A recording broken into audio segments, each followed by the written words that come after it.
Health, Learning Disability and Autism Training, Baroness Hollins. My Lords, I declare a non-financial interest as founder and chair of the charity Books Beyond Words, because the charity co-produces educational and therapeutic resources to empower people with learning disability and autism and to educate those who support them. My Lords, Paula McGowan, Oliver McGowan's mother, wrote to me ahead of today's debate to encourage Parliament to add some urgency to the current work that's being done. She said, "My teenage son Oliver died a horrific and preventable death due to ignorance. Ignorance from healthcare staff who should have had the skills and expertise to understand his neurodiverse needs. But they didn't. Oliver had autism and a mild learning disability as a result of meningitis as a baby. However, his additional needs did not hold him back, and he had a good life, one that he enjoyed tremendously." Paula went on to say that when his parents, took Oliver, who was having seizures, to hospital, he was very frightened. Paula assumed that clinicians would understand autism and learning disability, understand about sensory overload, crisis and meltdowns. She thought they would understand how to make reasonable adjustments. She thought they would know about the Autism Act. And she said, "Worse still, I thought they knew more than me, but they didn't." And the reason for this was because they had received little to no training in autism and learning disability awareness, and most harboured subconscious bias and beliefs around Oliver's additional needs and simply labelled his cries for help as a mental health condition. My Lords, this ignorance led to Oliver being chemically restrained and dying at just 18 years of age. The good news is that Her Majesty's Government has committed to introducing the Oliver McGowan training in autism and learning disability awareness, and this will be crucial to saving lives.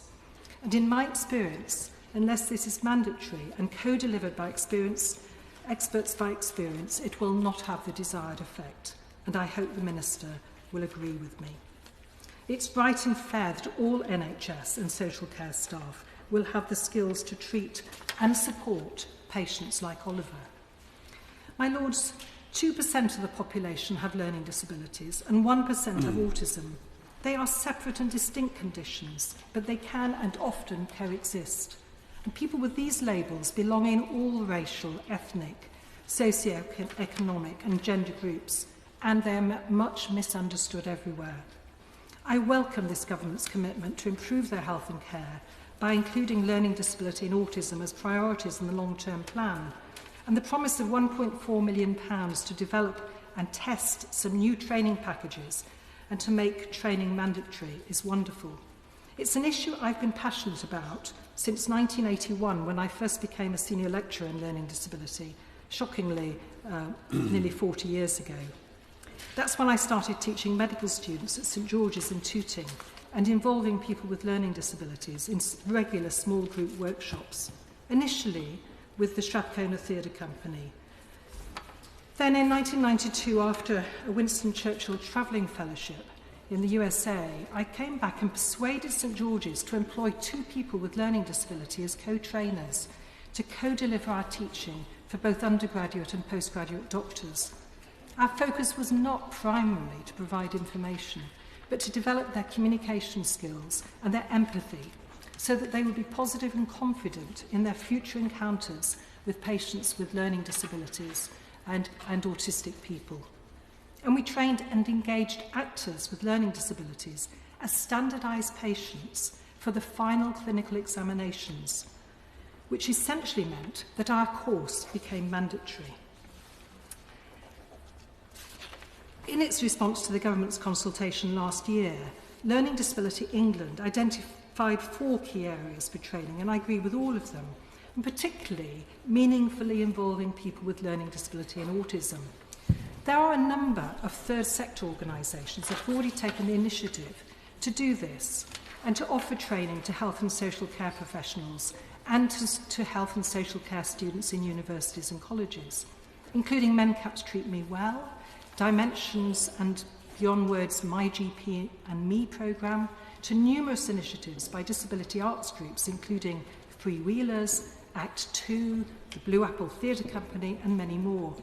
And other special interest groups have been busy too, including some doctors who've recently succeeded in getting positive support from the Royal College of Physicians to develop a credential programme with an advanced diploma for physicians and a certificate for GPs proposed. Of course, Health Education England funding support would be needed to take it further, but to me it seems that upskilling generalists with additional special skills could be a very positive step forward. All the reports into premature and avoidable mortality in patients with learning disabilities point to the common themes of inequality of care, lack of understanding, and not listening to patients and their families.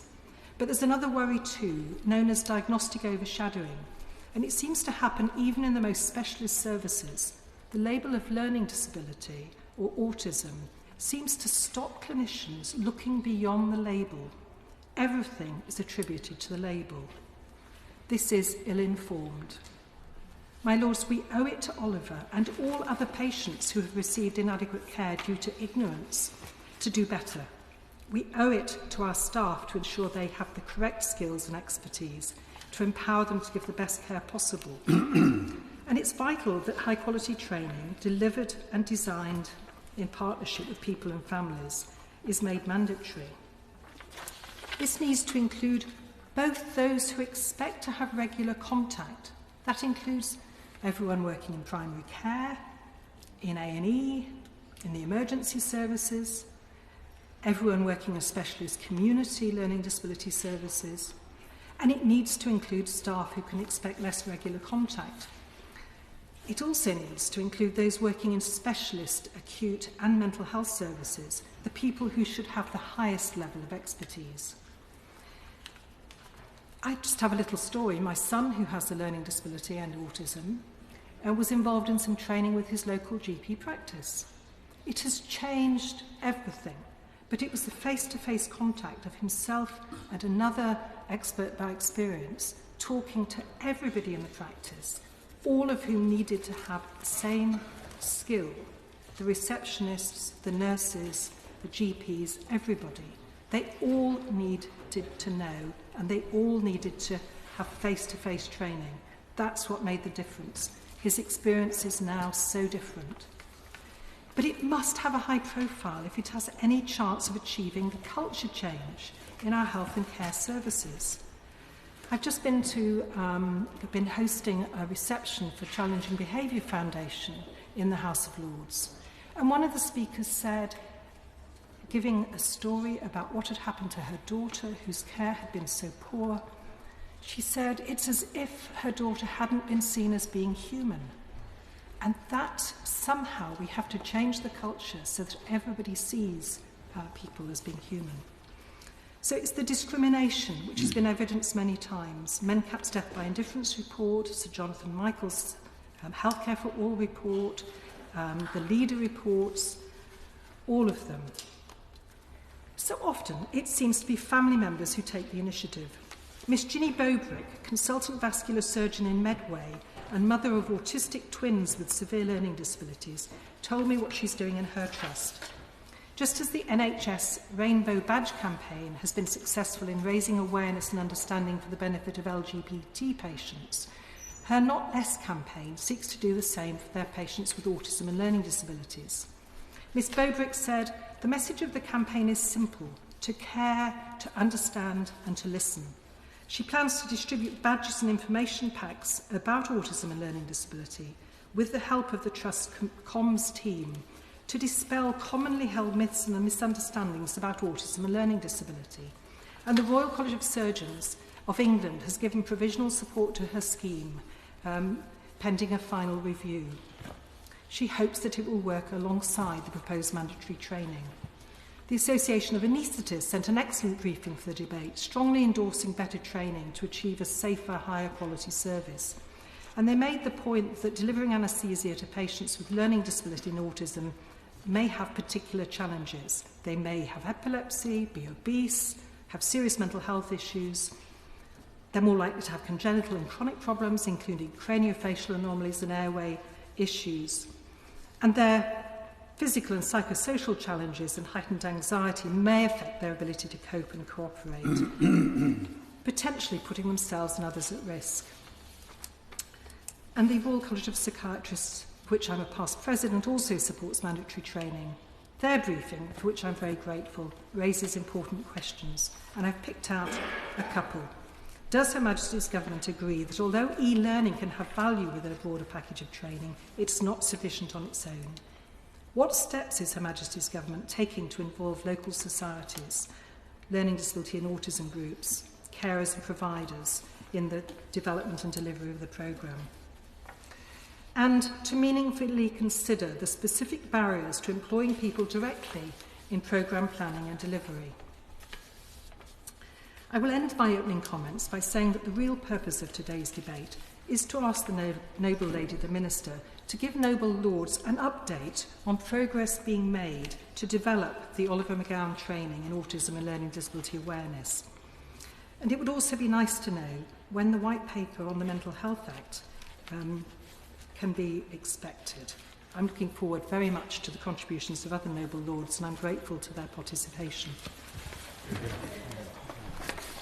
My Lords, my involvement with autism is over quite a number of years on two fronts. One is through Motability, where we're getting more and more people with an autistic background coming to us for mobility. And of course, as some of you are aware, my young grandson is on the spectrum, but pleasurably for me and us and all of us with the low area. I can only emphasize what I have said so many times. I think to myself, is there anything new? And frankly, there isn't for what we want to do. I was very pleased indeed that the manifestos of all political parties, not getting partisan at all agreed that greater support for those disadvantaged, those disabled and so forth should be a critical factor for everybody. I wanted to also say that from our own experience, and my own experience as well, is that the earlier you can identify autism, the better. That's the key. We were very fortunate. Our little lad was identified at the age of 3. Why? Because at this little school he was at 3, the head teacher had actually studied and been involved and trained, and she identified it. So many of us in this chamber today, I deliberately thought I'm not going to try and look through all the old speeches, what I said before. They're all there.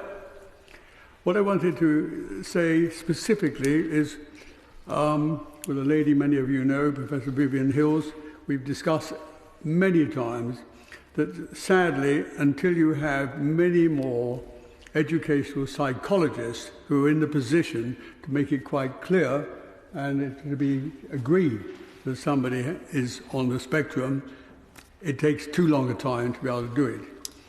But many of us here, we've chatted individually, separately together, that in practice, people say, let's do some more analysis, let's wait another 5 years, let's do some more to see what we can understand and learn. We know what needs to be done. I've actually seen it myself in action. Fortunately, at the school in West Sussex that he's at now, a state school, fortunately the headmaster was trained. And immediately a headmaster is trained, headmistress, whatever you like to name it, has got training. It makes a huge difference in the school as how it's run. There's one particularly marvellous school where it's one of the finest state schools in the country. They are so conscious of the training. But it goes back, because in practice, when you think of identification of what we're talking about, a young teacher who's 21, might be the first job, if she's had some training, it could well be that she would actually identify certain things and she makes a note and then ask the headmaster should he be looked at. So at a much earlier age, people do it. And the opportunity then are immense, because when people are trained and they are therefore given the opportunity of the support that they need, they stand a much greater chance of going into mainline schools and then in due course be able to get into general life as such and social equivalence.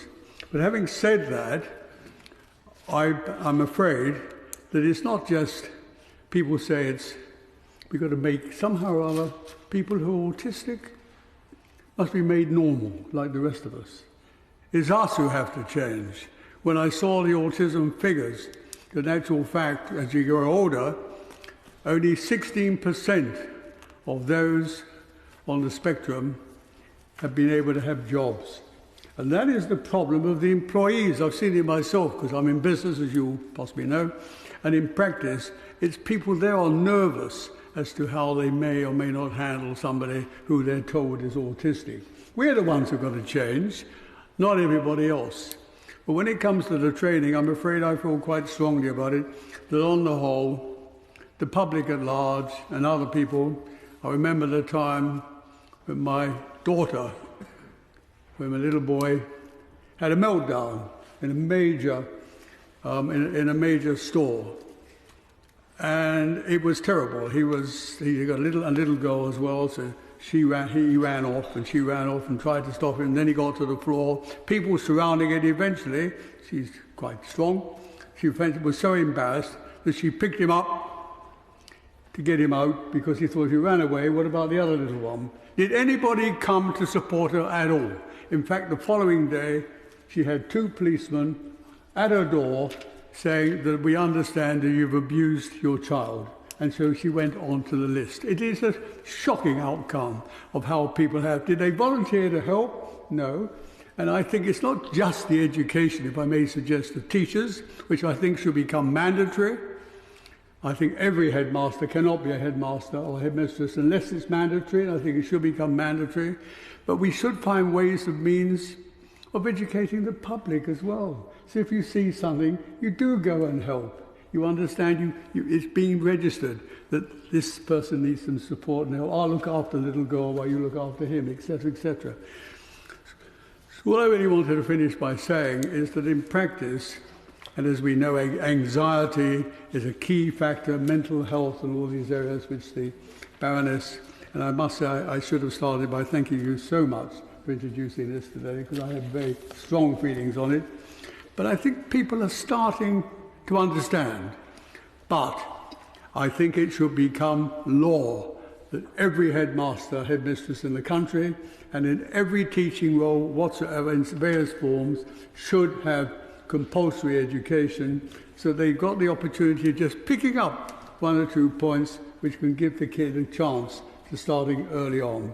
The final thing I wanted to say is that in different parts of the country, as you probably more than know better than I do, it's quite uneven what support monies are in these areas. Some are very high, some are very low, some of them don't have any support people at all, have any understanding of what it's about, and that must be addressed. But I'd like to finish by saying that I'd like to think that now that we've got all of last year out of the way and where we're going forward, the pleasure is that it's totally non-partisan, taking account of where we are today, that all political parties feel that something like this should be handled. And I do hope, Minister, it will be an absolute pleasure for all of us if that happens sooner. We don't need more analysis. We know what is needed, and to get on with it. Thank you. I'm delighted to follow that moving speech. May I draw attention to my registered interest in relation to my links with MENCAP, and may I thank the noble lady Baroness Hollins for facilitating this debate. And may I also pay tribute to her for her campaigning zeal on these issues over so many years. We all admire it tremendously, and we're indebted to her. It isn't the first time that we've addressed these issues. I remember speaking in a very similar debate to this back in 2014. And, my lords, I served on the special investigation under the Disability Rights Commission, chaired by David Wolfe, and our report in 2007 highlighted many issues to which we are returning today. I find it immensely depressing that, despite warm words, so little progress of substance has been made. I do, however, welcome the opportunity to speak in this debate on tackling the inequalities which people with a learning difficulty face in relation to their healthcare services. Noble Lady Baroness Hollins has set out clearly why all health and social care staff should receive learning disability and autism training.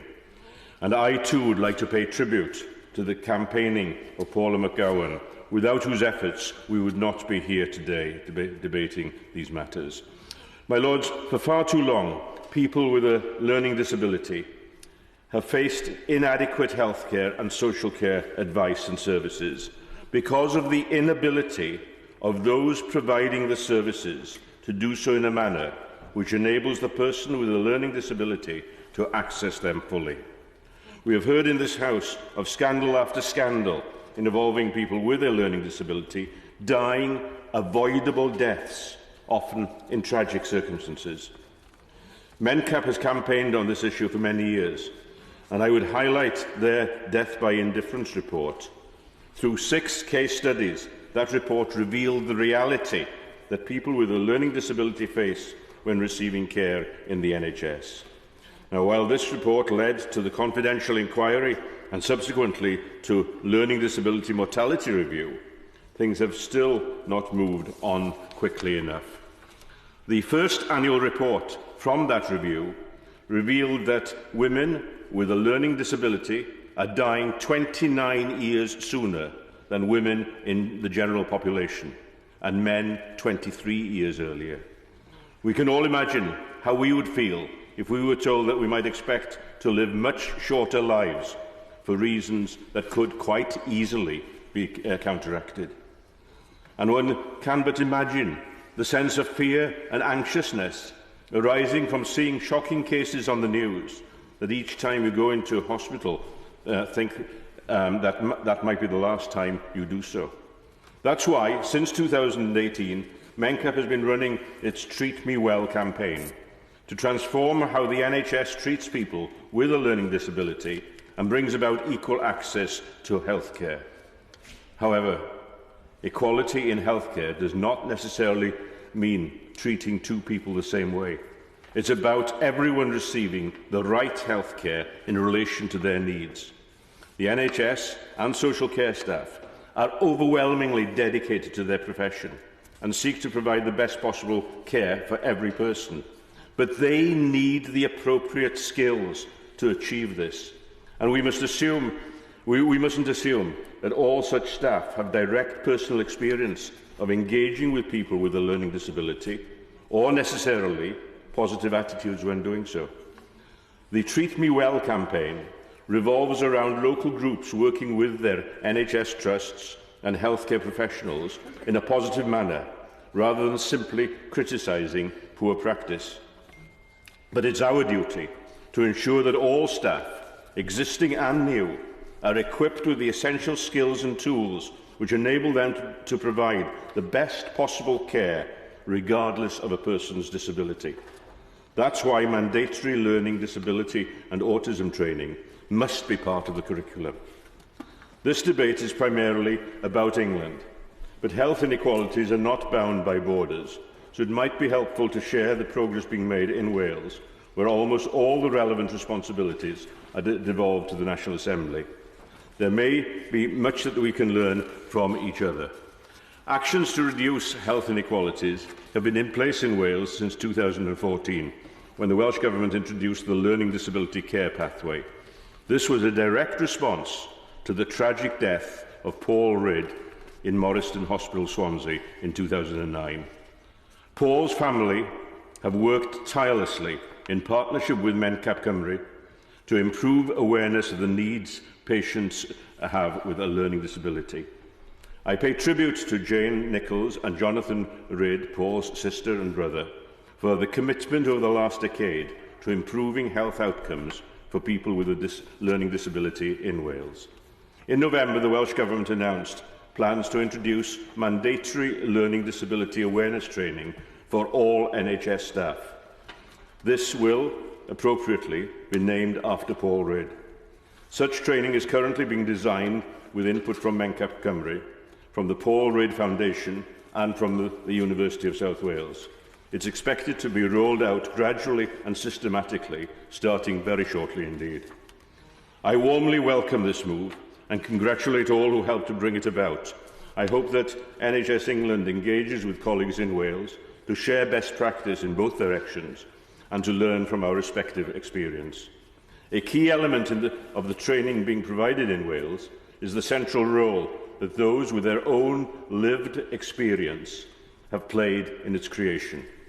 I agree with the noble lady Baroness Hollins that central to rolling out effective learning disability and autism training in England and preventing it becoming a tick-box exercise is ensuring its co-production and co-delivery by people who have themselves direct lived experience. Tick-box training simply won't stop the continuous list of scandals we've experienced. Putting those with lived experience at the heart of the training will go a long way towards breaking down negative attitudes and stereotypes and help develop staff communication skills. My Lords, my ultimate hope is that training co-developed and co-produced by people with lived experience will help prevent premature deaths. I hope that the Minister can give some reassurance that those with lived experience will play a central role in such training and that she accepts that this is one vital step amongst many for ensuring that people with a learning disability receive the standard of healthcare which they have a right to expect. My Lords, I declare my interests as outlined in the register, and I thank the noble Lady Baroness Hollins for securing this debate, and will only speak briefly because other noble lords have made several of the points I wish to contribute, particularly Baroness Hollins in relation to the co-design and co-delivery of inclusive education with experts by experience, and the noble Lord Stirling's statements around teacher education and early diagnosis. And of course I follow Lord Wigley with his excellent outline of how MENCAP are working successfully in Wales in relation to Treat Me Well. In 2019, the government held a public consultation on the potential introduction of the mandatory training relating to learning disability and autism for all health and social care staff in England.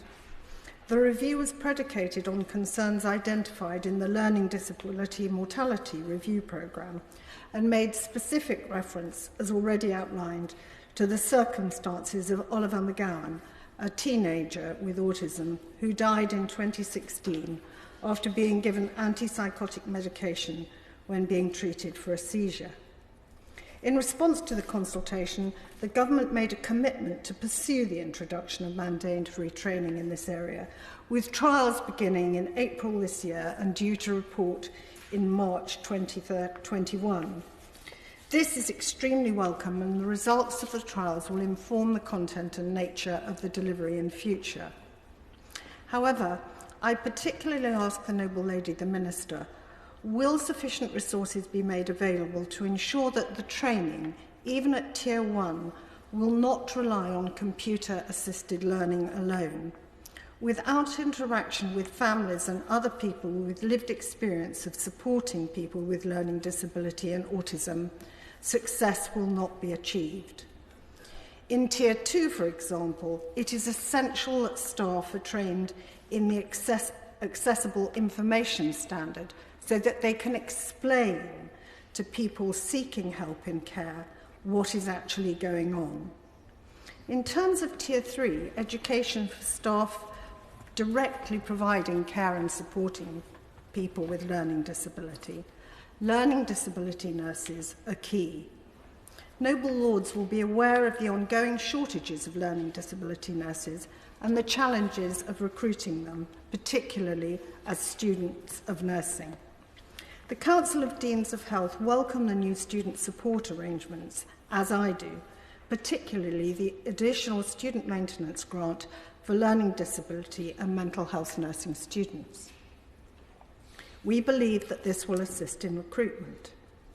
It is vital that there is increased partnership working between the independent and voluntary sector, the NHS and universities to ensure sustainability of the profession and appropriate clinical placements during training.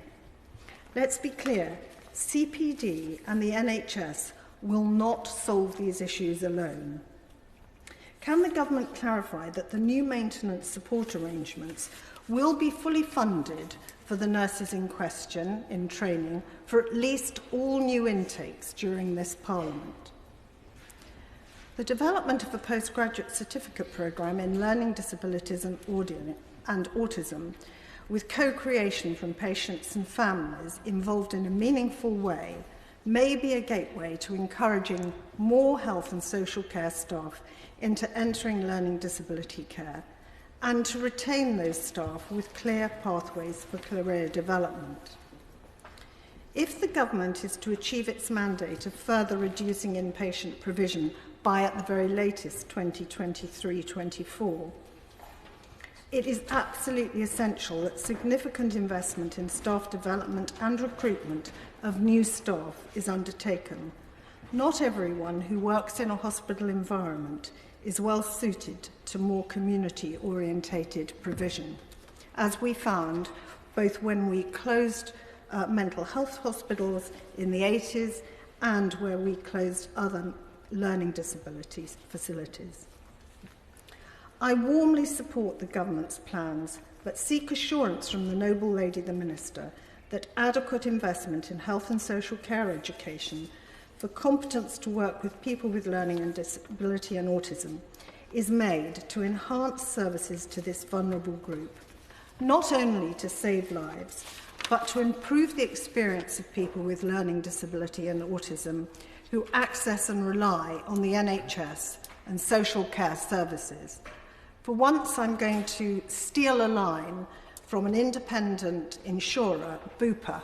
We need to ensure that people with learning disability and autism live longer, healthier, happier lives. There is an unpleasant familiarity about this debate, because anybody who's been here for any length of time has heard these issues raised before. And also very similar issues raised, Noble Lord beat me to it when French about the Education Department, about the fact that certainly if you're not trained to deal with something, you won't deal with it. You will go back to your original training because that's what's in your DNA, and you'll refer to it straight away. And if you're told that's not the way, you're a professional, you know better, you're going to fight against it. Thus, the tiger parent, often the parent, who has been helping this person out for so much of their life, is in a situation of conflict. Now, with most of the examples of things going wrong, this has been a rich thread running through them. Somebody who knows how this individual behaves is not being listened to deliver the help. Now, there is nothing new about this. There's nothing new about this particular in the health service. It is just you get dramatic results in the health service. You don't actually get long periods of, say, decline, especially in medical health. Mental health care might have a slower drip normally, but it's there. You actually have something where the person involved has to be trained to listen to those outside and often about this. And that will be one of the steps forward. And, as has already been said, different levels of training will be required for the first one to be efficient. Just saying you've got an awareness programme delivered online or in person, and online won't be enough. You will need expertise to come in behind and help with that situation. Because anybody who has a trouble with processing information in and giving it out, which in both of these groups have, is going to be a problem. And the medical profession works on talking to you very often, to allowing you to know what happens and to you to explain the problems. Now, I mean, the noble Baroness will have come across problems with those who are deaf and their communication problems. They're different, but there is a similarity in the general thrust of what's going forward here. What we have to do is make sure if we value these people as fully as the law tells us we should, we have to make sure that this communication is facilitated and people know that they've got to do it. The nurse, the senior nurse, the doctor involved knows it is not a slight on their professional conduct to actually get somebody else involved. Now, this is the same in teaching and other areas. You've got to make sure they understand when they've got to get support and help in. If they don't do that, My Lords, you've actually got a situation where it doesn't really matter what else you write down. If they're not realising they've got to reach out, they've got problems. What we need to hear from the Minister, and it's something which has already been said, is what is the structure of progress for making sure this happens more frequently. I think it's an excellent idea that all new staff should be started on this programme because it cements it as something which is there and solid. CPD can then start to pick up some of the rest of it, providing you've got the structures in. I take the caveat that you've got to have a decent training programme in the first place, and bad training is basically why waste your time. What are we doing there? How are we going to start this to say, yes, this is a requirement? Is the big question which I'd like to see the Minister answer us today. If we're going to carry on developing a programme which actually allows people to interact quickly, we need to have a start point. It would also help to have some idea about when they think they will have good coverage across the board, and at least enough knowledge for somebody who hasn't received this training to actually say, where do I get the help and support, and call in somebody else, and where it will not be seen as a slight upon them. Because you are going to take resources, you will slow down the process occasionally. Pretending it won't happen will help nobody. Can we get something to go through there? If we go on pretending that once you're trained you're fine, which I think has been intellectually agreed that it can't happen, we're going to achieve very little, or the rate of progress will be very much slower than it should. Can we have an idea about the time structure for making sure it is okay? Everybody knows it's okay to ask for help and support.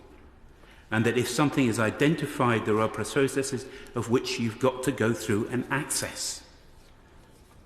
Now, having a note on a paper or on a file somewhere that says that it goes down here, what duty is there to make sure you've read that clearly?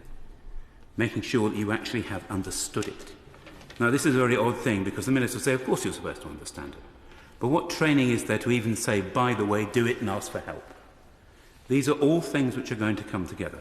It's never going to be easy because you've actually got to go and tell somebody to change their behaviour. And there will always be resistance to that, deep, entrenched resistance. My Lords, look at ourselves. We don't like being told we get things wrong. We've got to change.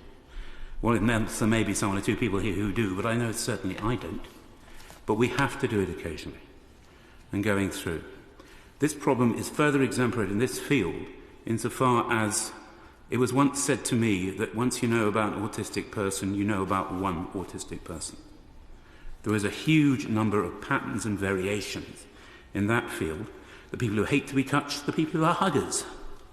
I mean, that's a pretty basic change in pattern and behaviour for dealing with two people who are supposed to be in the same group.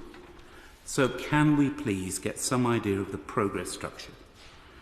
We've already heard about we've actually got enough information to do better things even if it's not perfect. Can we have an idea of start dates, progress dates, and when information will come down to those who have not been taken into this, that they must refer to those who have? Because if you do that, then you have the start of changing the system fundamentally.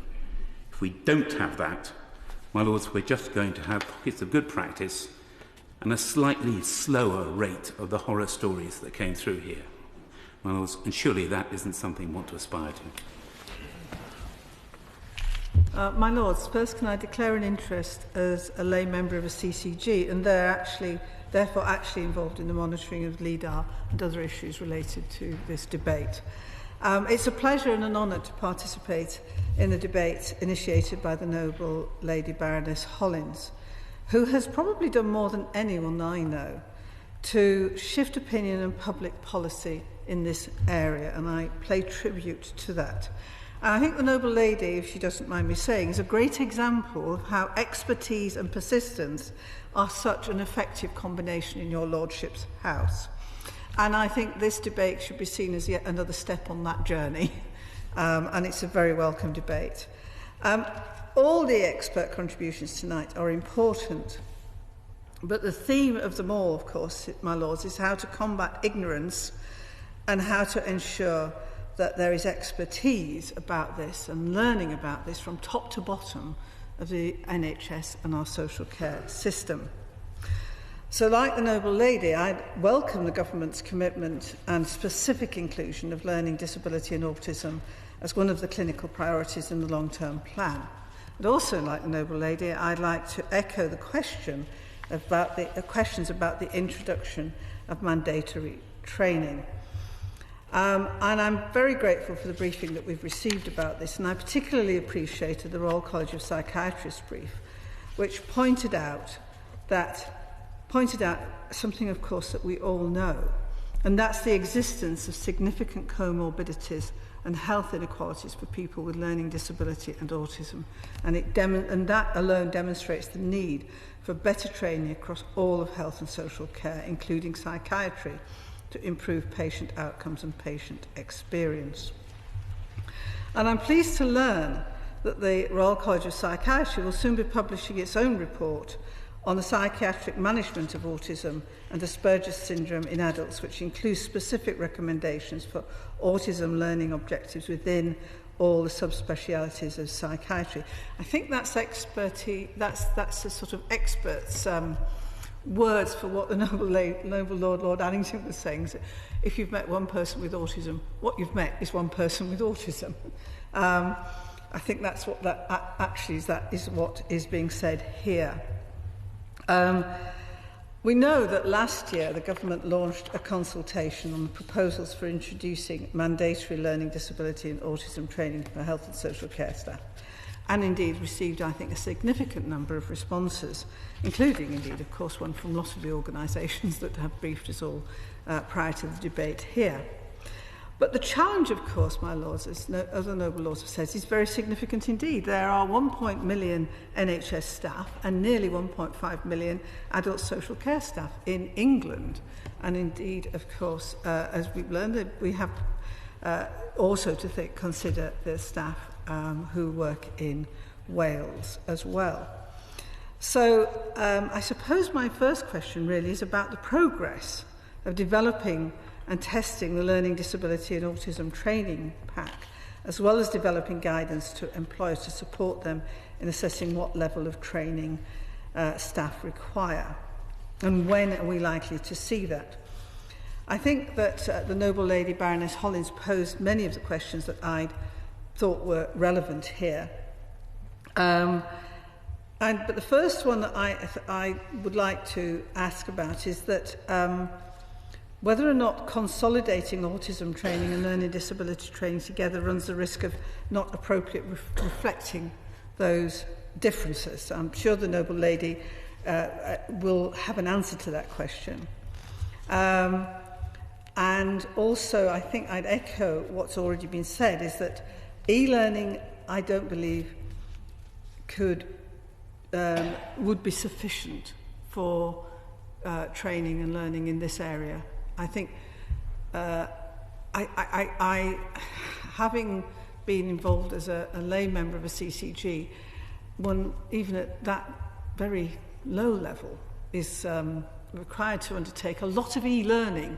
We have to do a lot of learning. We have to learn about safeguarding. We have to learn about conflicts of interest. It's all e-learning, and I've done it all, and it's fine. And I'm not sure that actually a huge amount of it is stuck in my head. I mean, I kind of got through and I passed pretty much everything that I was asked to do, but I'm not sure that's the point. Actually, in this area, the lived experience and learning from people who are experiencing these conditions is going to stick and will be much more relevant. So I'd just say, please, I think it's not going to be adequate that just e-learning and training packages will be sufficient, as expert as the NHS is at producing these online packages for people to experience. And what we've heard tonight are powerful lived experiences, and I've been very moved by some of the contributions this evening.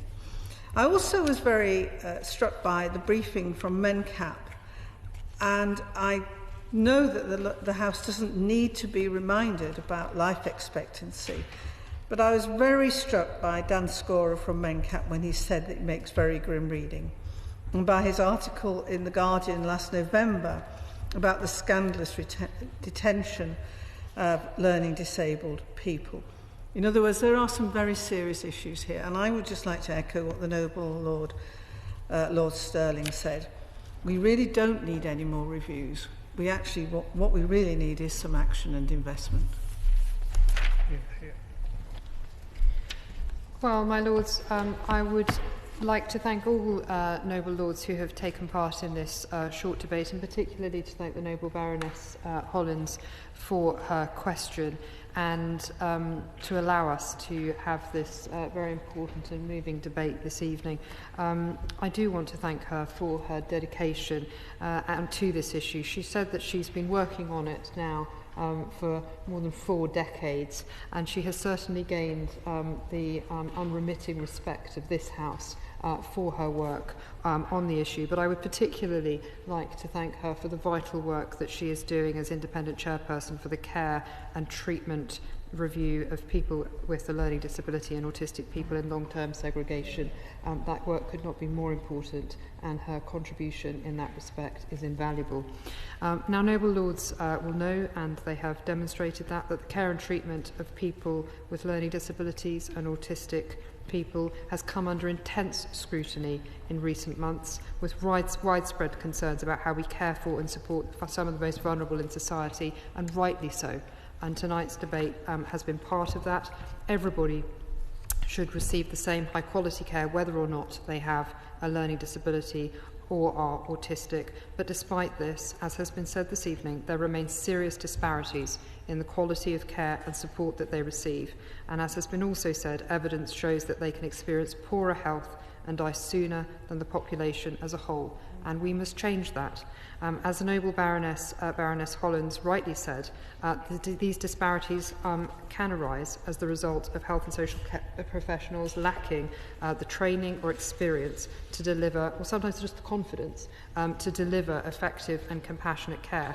And I've no doubt that staff will want to support everyone, including people with learning disability or autism, to the best of their ability. And as the Noble Lord Wigley said, I also want to pay tribute to MenCap's survey for their Treat Me Well campaign, because they found that almost half of staff responding thought that a lack of training on learning disability might be contributing to avoidable deaths, and 2/3 would like to have more training focused on learning disability, and we are listening to that. Noble Lords are aware, as they've said, that last year DHSC consulted on proposals for mandatory learning disability and autism training. The consultation was in response to the Learning Disabilities Mortality Review Programme's second annual report, which recommended the introduction of mandatory training, and a common theme in the deaths reviewed by the programme was the need, as has been pointed out, for better training and awareness of learning disability, and the same, of course, is true of autism. Now, we published our response to the consultation in November, and we set out our plan to introduce the Oliver McGowan mandatory learning disability and autism training across the health and social care system. And we have named this in memory of Oliver McGowan in recognition of the family's tireless campaigning for better training of staff, including a previous debate on this matter.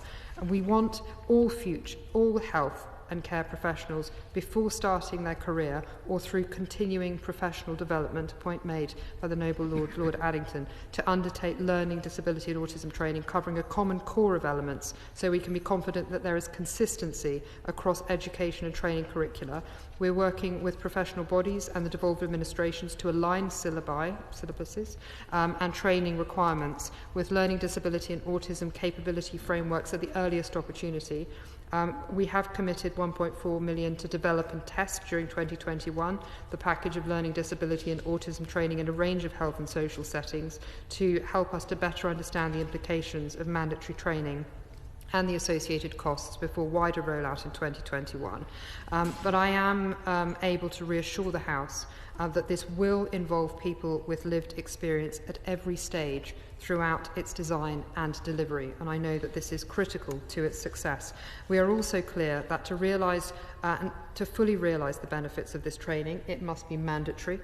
We will be undertaking a number of actions, recognising that different approaches will be needed for different staff groups in order to make sure that it is effective, and these will include proposed changes to secondary legislation in order to ensure that providers who carry out regulated activities ensure that staff receive training that is appropriate to their roles.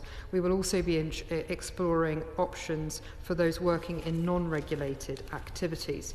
I just want to pick up on a few of the specific points that were raised to me. The first is around e-learning, raised by the Noble Baroness Hollins, Noble Baroness Watkins, and also the Noble Baroness Thornton. In the consultation on mandatory training, we heard very clearly that having face-to-face component is important, and how we build this in an appropriate way, and we will be considering that as we develop the trial and trial the training package. And we are currently developing these specifications for trial and evaluation in response to the question about the time frame from the Noble Lord Addington and the Noble Baroness Thornton. The Strategic Oversight Group met for the first time last week. We will publish invitations to tender later this month, and we will seek then to appoint and sign contracts with suitable training and evaluation partners in April, and we will commission and publish an evaluation of the training package by March 2021 to inform a wider rollout of mandatory training across the system. So I hope that is reassuring, and of course we will be seeking to learn from best practice from anyone who we think can help us, which would include the devolved nations, which I hope is reassuring for the Noble Lord, Lord Wigley.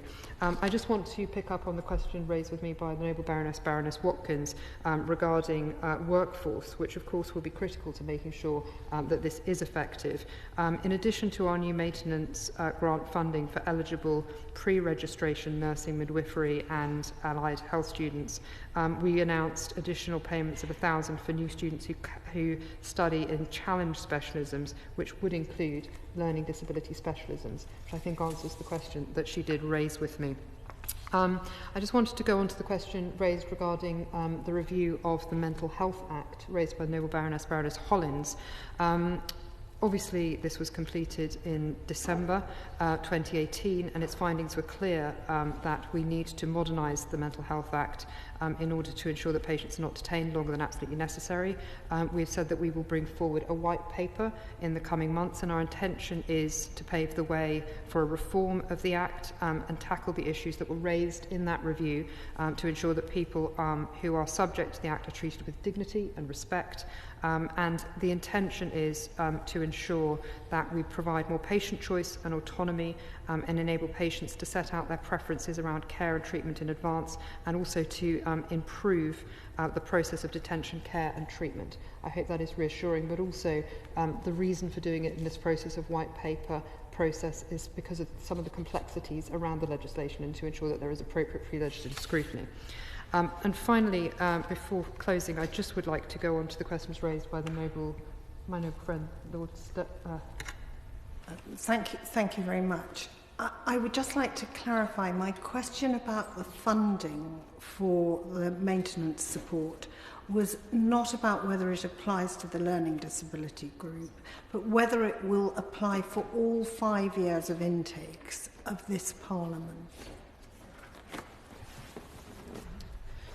It applies for all all staff coming in from September, so it will apply from now on. I'm very happy to write and confirm the specific details if there are any further clarifications that are necessary.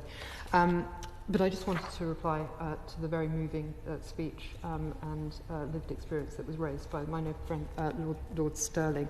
Now, he will know obviously that there is an autism strategy, and that the intention of this is to address some of the very important concerns that he raised around improving diagnosis, helping adults with autism into work, improving access for adults with autism to services and the supports that they need. But obviously this does not address some of the concerns that he raised around the experience of children with autism, in schools and in public services.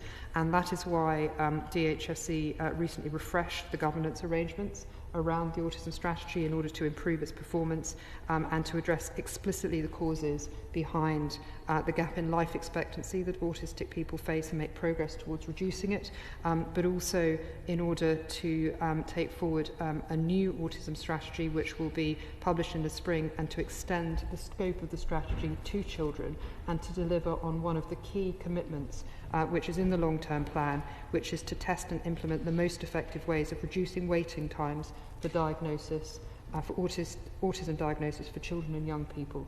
So I hope that that answers a few of his questions and is reassuring on that point, because I would particularly like to note the very relevant points made by the Noble Baroness Hollings regarding diagnostic overshadowing and the report of parents and children with learning disabilities and autism who feel as though they are treated somehow as less than human.